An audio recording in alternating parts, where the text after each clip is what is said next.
시흥 시민들의 목소리를 담는 시민의 방송, 희망을 전하는 공감과 소통의 방송.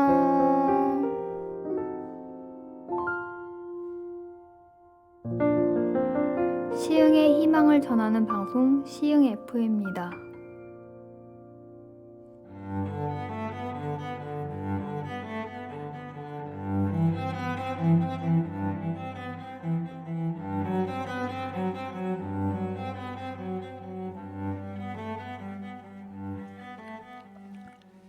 누구든지 자신이 원하는 일을 하는 사람은 행복하다. 자신이 원하는 일을 자신의 능력으로 할 수 있을 때 행복하고, 자신의 능력을 넘어서 무언가를 원할 때 행복은 사라진다. 프랑스 철학자 장 자쿠 루소의 말입니다. 안녕하세요. 희망과 공감을 소통하는 방송 시흥 FM 백대현의 건편년입니다.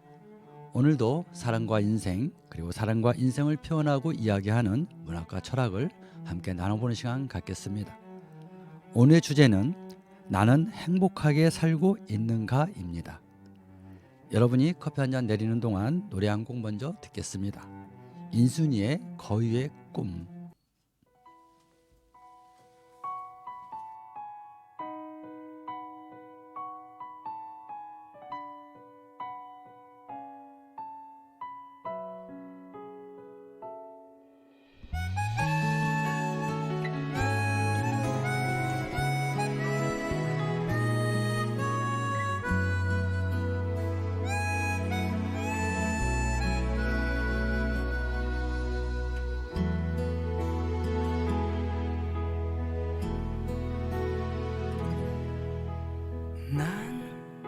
난 꿈이 있었죠. 버려지고 찢겨 남루하여도 내 가슴 깊숙이 보물과 같이 간직했던 꿈. 때론 누군가가 뜬모를 비웃음 내 등 뒤에 흘릴 때도 난 참아야 했죠. 참을 수 있었죠. 그날을 위해 늘 걱정하던 말하지. 헛된 꿈은 독이라고. 세상은 끝이 정해진 책처럼 이미 돌이킬 수 없는 현실이라고. 그래요, 난 꿈이 있어요. 그 꿈을 믿어요. 나를 비켜봐요. 저 차갑게 서 있는 운명이란 벽 앞에 당당히 마주칠 수 있어요. 언젠가 난 그 벽을 넘고서 저 하늘을 높이 날을 수 있어요. 이 무거운 세상도 나를 묶을 순 없죠. 내 삶의 끝에서 나 웃을 그날을 함께해요.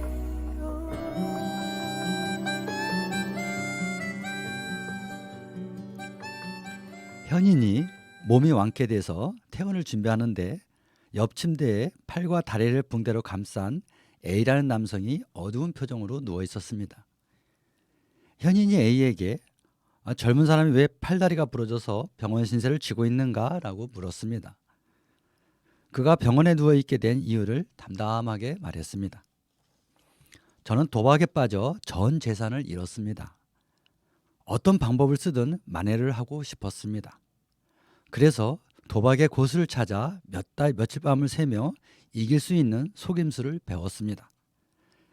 기술이 완성된 것 같고 자신감도 생겨서 아내가 숨겨둔 생활비까지 훔쳐서 도박장으로 다시 갔습니다. 그날도 자주 드나드는 도박장에 들어가 보니 매번 자기에게 돈을 따간 사람들이 한창 도박을 즐기는 장면을 보고 그 자리에 가서 앉았습니다. 속이는 기술은 단번에 효과가 나타났습니다. 판을 돌릴 때마다 이겨서 돈을 따기 시작했습니다. 저는 연거푸 이기면서 돈이 쌓이자 너무 흥분했던 것 같습니다.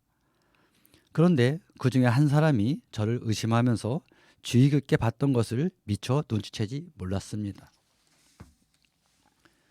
흥분했던 나머지 카드를 돌리다가 돈을 가장 많이 잃었던 그 노름꾼에게 발각된 것입니다. 그는 가타부타 따지지 않고 저를 번쩍 들어 창밖으로 던졌습니다. 도박장은 3층에 있었는데 다행히 1층 천막으로 떨어져서 이 정도만 다친 것입니다. 사실 그 사람은 덩치가 산만큼 큰 100kg가 넘는 장사였거든요. 그러니까 자네는 잃은 것을 만회하기 위해 오랜 시간 칼을 갈았지만 돈은커녕 순식간에 일어난 일로 팔다리가 부러져서 병원 신세가 지게 되었다는 말이군 하면서 현인은 혀를 끌끌 차며 말했습니다. 현인의 말을 들은 A는 어찌하면 이 원통함을 그들에게 복수도 하고 딴 돈도 다시 찾아올 수 있을지 알려달라고 도와달라고 물었습니다. 그러자 현인은 자네는 아직도 정신을 못 차렸구만. 내가 자네라면 앞으로는 도박은 3층에서 하지 않고 1층에서만 하겠네라고 말하면서 한심한 듯 A를 쳐다보며 병실문을 나갔습니다. 이 이야기는 다음 이야기 다음에 계속하도록 하겠습니다. 엄청나게 공부를 좋아해서 몇 개의 학위를 가진 B라는 사람이 더 배우겠다는 마음으로 현인을 찾아가 제자가 되고 싶다고 했습니다. 현인은 그가 박식한 사람인 것을 이미 소문을 들어서 알고 있었습니다. 현인은 내 제자가 되려면 시험을 거쳐야 한다고 말했고 그가 수능하자 첫 번째 숙제를 냈습니다. 자네가 안다고 생각하는 것을 분량과 상관없이 백지에 전부 써오게. 그 내용을 보고 자네가 얼마나 똑똑한지 내 제작감이 되는지 보겠네라고 말했습니다. 그는 시험 내용이 너무 쉬웠습니다. 왜냐하면 석사 박사학위를 받을 정도로 아는 게 너무 많았기 때문입니다. 순식간에 아는 것을 글로 써서 책으로 묶어 현인에게 제출했습니다. 그런데 현인은 그 내용을 한 장도 읽지도 않고 책을 내밀면서 두 번째 시험을 냈습니다. 역시 아는 게 많구만. 그러나 내용이 너무 방대하니 이 내용을 반으로 줄여서 다시 가져와 보게. B는 자기가 아는 것을 자랑하기 위해 엄청난 양의 지식을 써서 제출했지만 오히려 반으로 줄여오라는 말에 어리둥절했습니다. 그러나 세상에서 알아주는 현인의 제자가 되고 싶은 마음이 간절해서 집으로 돌아오자마자 책의 내용을 반으로 줄이기 위해 노력했습니다. 그런데 아는 것을 쓰는 것보단 아는 것을 줄이는 것이 더 힘들었습니다. 몇 달을 고생해서 전부 다 반으로 간신히 줄여서 다시 현인에게 제출했습니다. 현인은 이번에도 잘했다고 칭찬했습니다. B도 이제야 제자가 될 수 있겠구나 생각하며 아주 기쁜 마음이었습니다. 수고했네. 아주 잘했어. 역시 듣던 대로 자네의 지적 수준이 아주 높은 경지에 이르렀구만. 그러나 아직도 내용이 너무 긴 편이니 현재 양보다 또 반으로 줄여서 다시 가져오게. B는 금방 들떴던 마음이 식어서 이번에 화와 짜증이 일어났습니다. 아는 것을 쓰는 것보다 줄이는 게 힘들다는 것을 이미 경험해 봤기 때문에 이번에도 걱정이 앞섰던 것입니다. 또한 인간이 배우고 또 배워서 아는 것이 많을수록 세상 어디에서나 칭찬받고 대접받는다는 것을 알고 있었기 때문에 내가 아는 것을 줄이고 또 줄이라는 게 어떤 의미인지 도무지 알 수가 없었습니다. 그러나 이번에도 화를 누르고 다시 반으로 줄이기 위해 몇 달을 밤을 샜습니다. 전보다 더 힘들게 반으로 줄여서 현인을 찾았습니다. 현인이시여, 제가 아는 것을 줄이고 또 줄인 내용입니다. 이젠 저를 제자로 받아주시는 겁니까? 현인은 그가 줄여서 가져온 내용을 읽었습니다. 처음 수백 장이 넘었던 내용에 비해 몇 번을 줄인 내용은 이제 5장에 불과했습니다. 고생 많았네. 이제 거의 온 것 같구만. 이젠 마지막 관문이네. 한 번만 더 줄여서 다시 가져오게나. B는 이제는 화와 짜증은커녕 더 이상 줄일 자신이 없었습니다. 여기서 줄이면 더 이상 아는 게 없는 무지의 사람이 되는 거라고 생각했기 때문입니다. B는 제자를 포기해야 할지 아니면 더 줄여야 할지 선택의 기로에 섰습니다. 그렇게 오랜 시간을 고민하다가 드디어 결론을 내렸습니다. 제자를 포기하겠다고. 그래서 단 한 자도 쓰지 않은 백지 한 장을 현인에게 찾아가 전달했습니다. 백지를 보는 현인이 말했습니다. 자네는 이제야 내 제자가 될 자격을 가졌네. 여러분, 처음 이야기는 도박꾼인 A가 속임수 기술을 배워서 잃은 전 재산을 다시 찾고 더 많은 돈을 따려고 도박장을 찾은 내용입니다. 예상대로 속임수로 돈은 땄습니다. 그러나 계속 쌓이는 돈 앞에서 흥분한 바람에 속임수가 걸렸고 돈을 많이 잃어서 정신이 나간 사람에 의해 번쩍 들려져서 건물 밖으로 던져졌습니다. B는 평생을 배우고 익혀서 자기가 아는 게 많다는 것을 알고 현인의 첫 시험에 엄청난 양의 아는 것을 제출했지만 매번 알 수 없는 현인의 지시에 제자를 포기하고 마지막에 백지를 제출했는데 오히려 그로 인해 제자가 된 내용입니다. 이 두 가지 이야기는 우리에게 많은 것을 생각하게 합니다. 전자는 아무리 좋은 기술도 나쁜 쪽에 사용하는 것은 순식간에 생명을 잃을 수 있다는 것을 알게 합니다. 현인이 A 질문에 답은 주지 않고 도박을 3층에서 하지 말고 1층에서 하면 던져져도 다칠 일이 없을 거라고 말했습니다. 왜일까요? 도박 같은 중독은 쉽게 고쳐지지 않는다는 것을 알고 있었기 때문인 거죠. 반면에 후자는 인간의 배움에는 끝이 없다는 것과 내가 아는 것은 백지 한 장에 비유된다는 것입니다. 여러분, 그럼에도 불구하고 우리는 공부하는 이유가 뭘까요?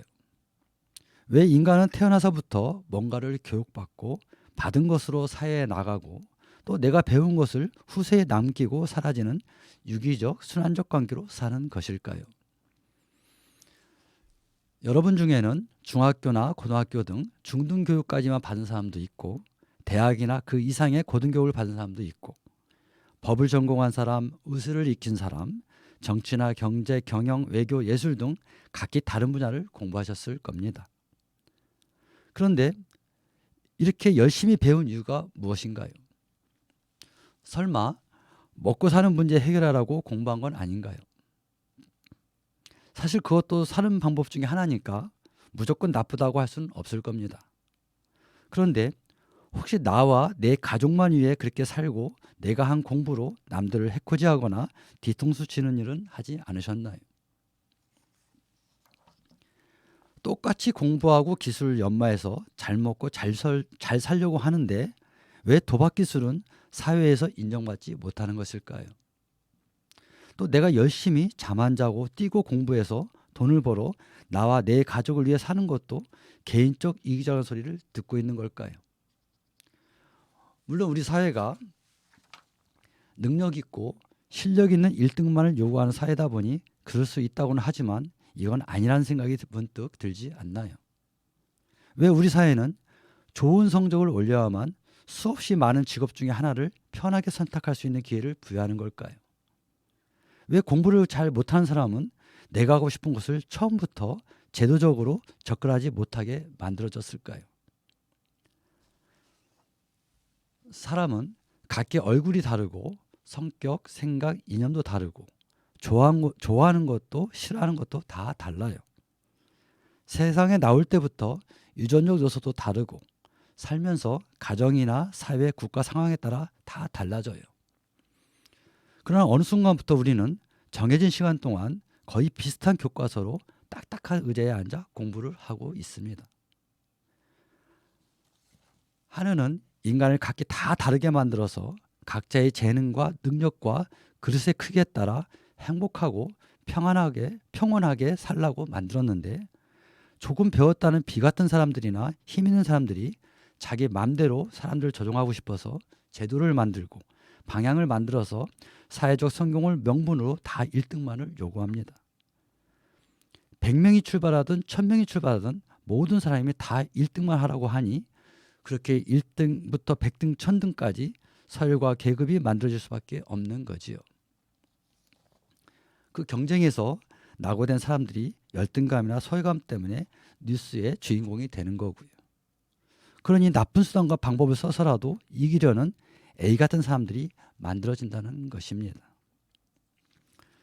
여기서 모 작가의 글을 읽어드리면서 오늘의 주제를 정리해 보도록 하겠습니다. 이유와 목적이 되어야 하는 것. 사람마다 각자 공부하는 이유와 목적은 색깔만큼 다양하다. 같은 학문을 통해 얻고자 하는 것도 겉으로는 비슷해 보이지만 그 속은 엄연히 다르다. 그러나 공부를 하겠다고 나섰다면 나 자신부터 알고 시작해야 한다. 공부하는 이유와 목적을 제대로 모르면서 무작정 나만의 더 나은 삶을 위해 하다 보면 진행은 물론 결과도 좋지 않다. 남들이 갖지 못한 스펙을 갖고도 인류 대학에서 많이 배웠다 하더라도 그들이 모든 타인에게 존경받지 못하는 것이 하나의 예라고 보면 된다. 공자의 문답식 교육 방법에서 유래된 개발이라는 단어는 슬기나 재능, 사상 따위를 일깨워준다는 사전적 정의를 가지고 있다. 일방적 지식 습득을 뒤로하고 자신의 현재 수준을 고려하여 먼저 확실한 해답을 얻고서야 다음 단계로 나가야 한다는 교육 방법이다. 개발을 좀 더 풀어보면 공자의 말을 더 정확하게 이해할 수 있다. 슬기는 사리를 바르게 판단하고 이를 잘 처리해 나가는 능력이고, 재능은 어떤 일을 하는데 필요한 재주나 개인의 타고난 능력 또는 훈련을 통해 얻게 된 능력 등을 말한다. 공자는 공부의 시작은 나 자신을 정확히 알고 내가 이 공부를 왜, 어째서 하는지와 공부를 통해 무엇을 이루려는지 깨달아야 한다는 것을 말하는 것 같다. 공자의 가르침에서 그 깨달음의 마지막은 내가 하늘로부터 받은 타고난 재능을 어떻게 써야 하는지 발휘할 수 있는지로 연결된다인 것 같다. 높은 차원의 공부를 하다 보면 나보다 남을 배려하는 마음이 먼저 생기고 그것이 하늘의 계획과 섭리라는 것을 알게 되는 게 그 이유다. 하늘이 내게 가진 계획을 알기 위함이 사람이 각자 공부하는 이유와 목적이 되어야 하는 것이다. 자신의 크기와 성분을 인정할 것. 철학자 장자쿠 루소는 누구든 자신이 원하는 일을 하는 사람은 행복하다라고 말했다. 그는 자신이 원하는 일을 자신의 능력으로 할 수 있을 때 행복하고 자신의 능력을 넘어서 무언가를 원할 때 행복은 사라진다라고 이어서 말했다. 즉 우리 각자가 가진 자신의 능력과 원하는 욕망이 일치 또는 평행을 이룰 때 행복하다는 결론을 내린다. 나는 그의 주장이 옳다고 생각한다. 하늘이 인간을 만들 때는 인간에게 행복만을 누릴 수 있게 했다. 우리는 하늘의 명령을 어기고 더 나은, 더 좋은 것을 갖기 위해 욕심을 부리다가 행복과 멀어지는 길로 들어서게 된 것이다. 그럼에도 불구하고 하늘은 여러 번 기회를 주어서 행복을 되찾을 수 있는 시간과 공간으로 우리를 불러준다. 그렇지만 인간 각자는 때와 의식의 수준에 따라 다른 행보를 보인다. 인간의 한계를 깨달은 자들은 하늘의 가르침을 받아들이는 결단과 용기를 가짐으로 스스로 중용하고 사랑하고 평화의 길로 들어서지만, 아직도 세상 일을 자신이 할 수 있고 이룰 수 있다는 교만한 자들은 거푸 무너지는 자존심으로 분노하거나 슬퍼지게 되고 두려움과 수치심으로 나락의 길로 떨어진다. 누스의 말은 하늘의 섭리에서 시작한다. 하늘은 우리 각자를 만들 때 분량이나 색깔 등으로 그 어떤 것으로도 똑같이 만들지 않고 각기 다르게 만들었다. 수많은 인간 중에 같은 사람이 단 한 명도 없다는 것이 그 증거다. 바로 내 자신의 크기와 성분을 인정할 것과 그런 나를 만들어준 하늘의 뜻을 위해 살고자 할 때 행복해질 것이다. 여러분, 우리는 학생 시절 윤리나 도덕 시간에 4대 성인에 대해서 듣고 배웠고 시험까지 치른 적이 있을 겁니다. 학교에서 성인에 대해 가르치고 시험 문제 나온다는 것은 그만큼 사람이 살아가는 데 중요한 교육적 요소를 담고 있다는 뜻일 겁니다. 4대 성인의 공통점이 무엇인지 혹시 생각해 보신 적 있으신가요? 그들은 나의 안위보단 남을 위해 희생하는 사람들이었습니다. 돈을 벌어라, 권력을 차지하라, 명예를 가지라고 가르치는 분들이 아니었습니다. 그런데 그들보다 못한 일부 사람들은 사람은 남보다 앞서야 하고 더 가져야 하고 더 힘이 있어야 한다고 가르칩니다. 자기 성찰 없이 산 사람이나 의식이 떨어진 사람들은 그들의 가르침이 맞는다고 생각하고 한없이 무작정 따라서 갑니다. 그들이 석가모니만한 가문에서 태어났을까요? 석가모니는 왕국의 왕의 아들이었습니다. 그는 태어나자마자 자기 의지나 선택 없이 금수저였습니다. 부모가 왕이라는 이유만으로 호화호식하며 살았습니다. 잘 먹고 잘 살았지만 그는 궁전 안에 사는 음문한 개울이었습니다.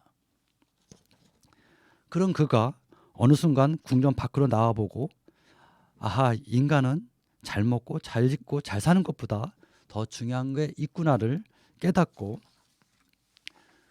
고행의 길로 들어서서 한 종교의 신앙의 대상이 되고 역사에 남은 것입니다. 공자는 아시다시피 귀족 집안의 사람은 아니었습니다. 태어나 보니 집안 형편이 그리 좋지 않았습니다. 그런데 세상을 돌며 수많은 고난과 역경을 이겨내고 열심히 인간을 탐구하고 공부해서 말이 필요 없는 역사에 남는 위인이 되었습니다. 사상적으로도 인을 최초로 제시하기도 했습니다. 인이란 인문학적 의미로 보면 사람의 따뜻한 마음을 지칭합니다. 인간이 가져야 할 가장 중요한 것을 가르친 것입니다. 소크라테스도 마찬가지였습니다. 그의 용모는 요즘 말로 하면 거리를 활보하기조차 힘들 정도로 떨어지는 사람이었습니다. 그러나 그도 후세에 큰 영향을 주어서 플라톤이라는 걸출한 제자를 탄생하게 했고 수천 년이 지난 지금도 그의 철학의 흐름을 많은 인간들이 느끼고 싶어 합니다. 예수도 태어난 곳이 보잘것없는 마구간이었습니다. 형편없는 곳에서 태어났지만 지구촌에 엄청난 숫자의 사람이 그분의 존재를 알고 있습니다. 여러분, 우리에게 돈 많이 벌어 부자가 되어야 하고 수단과 방법 가리지 말고 강하고 높은 권력을 차지하고 나의 입신양명을 위해 공부하라고 가르치는 분들 어떻게 생각하십니까? 물론 단 한 번뿐인 인생을 좋은 음식과 비싼 옷, 큰 집을 목표로 살다가 그냥 간다고 해도 누가 뭐라고 할 사람 아무도 없습니다. A처럼 도박을 해서 자기 재산을 다 탕진해도 그 사람의 자유니까 뭐 할 말이 없습니다. 그럼 여러분은 내 자녀에게, 내 후세에게 무엇을 가르치겠습니까? 수단과 방법을 가리지 말고 대출을 받아서 주식 투자나 비트코인 해서 몇 배 뛰거나 한탕해서 잘 먹고 잘 살면 된다고 가르치시겠습니까? 아니면 석가모니나 공자나 소크라테스나 예수처럼 그들의 가르침을 배워서 비록 물질적으로는 풍족하진 않아도 자족하고 남을 배려하면서 인간다운 삶을 살라고 가르치겠습니까? 후자가 바로 인문학입니다. 인간이 태어나서 교육을 받고 받은 교육으로 사회에 나가 공헌을 하고 나의 공헌을 통해 다음 세대가 배워서 또 선한 삶을 살게 하는 게 바로 인문학입니다. 아무리 공부를 해서 지식과 스펙이 넘쳐나도 그것을 선하게 사용해야지 남을 속이거나 해를 끼치게 하는 것은 어른의 입장에서 막아야 하지 않겠습니까? 아이들에게 머리만 채우는 단편적이고 획일화된 지식이 아니라 통합적 입체적으로 생각하게 하고 마음에 담고 깨달아서 선하게 행동하게 하는 것을 가르치는 인문학을 가르쳐야 한다는 말입니다. 그래야만 우리가 눈을 감아도 우리의 자식이 더 나은 세상을 만들기 위해 뛰는 그런 사람이 될 거라고 봅니다. 세상은 함께 사는 것이지 혼자 사는 게 아니라는 것을 알게 해야 합니다. 이것이 인간이 행복하게 사는 것이고 우리가 행복하게 살기 위해 배우는 가장 높은 차원의 목표와 목적이 되어야 합니다. 오늘의 주제는 나는 행복하게 살고 있는가 였습니다. 여러분은 행복하게 살고 계십니까? 루소는 누구든지 자신이 원하는 일을 하는 사람은 행복하다. 자신이 원하는 일을 자신의 능력으로 할 수 있을 때 행복하고 자신의 능력을 넘어서 무언가를 원할 때 행복은 사라진다고 했습니다. 이 말은 하늘이 내게 준 사명과 소명을 알고 분수에 맞게 사는 것이 가장 행복하게 사는 것임을 의미합니다. 남의 시선을 의식해 내 인생을 살려 하면 불행한 삶을 살 수 있다는 의미이기도 합니다. 지금처럼 커피 한 잔 드시는 시간만이라도 그 의미를 돌아보는 시간 가져봤으면 좋겠습니다. 지금까지 시흥 FM 백대원의 커피 한 잔이었습니다. 마지막 곡은 한승기의 불어라 바람아입니다. 감사합니다.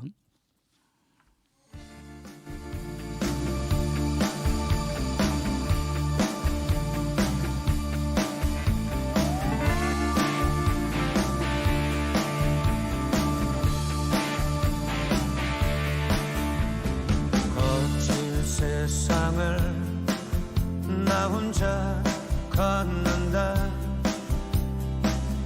해가 지는 거리에 차가운 비바람 지친 몸을 휘감아 어둠 속에 잡아두는데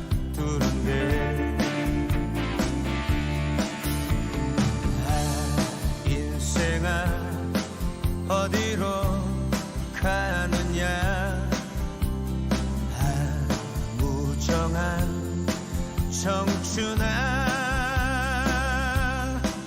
불어라 바람아 거친 파도처럼 내 두려움 사라지도록 비라도 내려라 가슴에 흐르는 뜨거운 눈물이 씻겨가게. 하늘아 저 불타오는 태양과 같이 나에게 뜨거운 정열을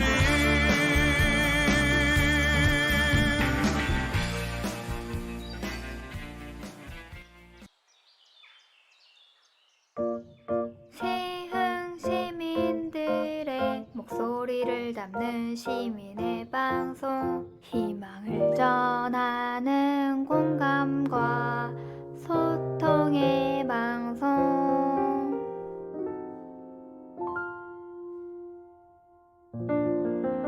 시흥의 희망을 전하는 방송, 시흥 FM입니다.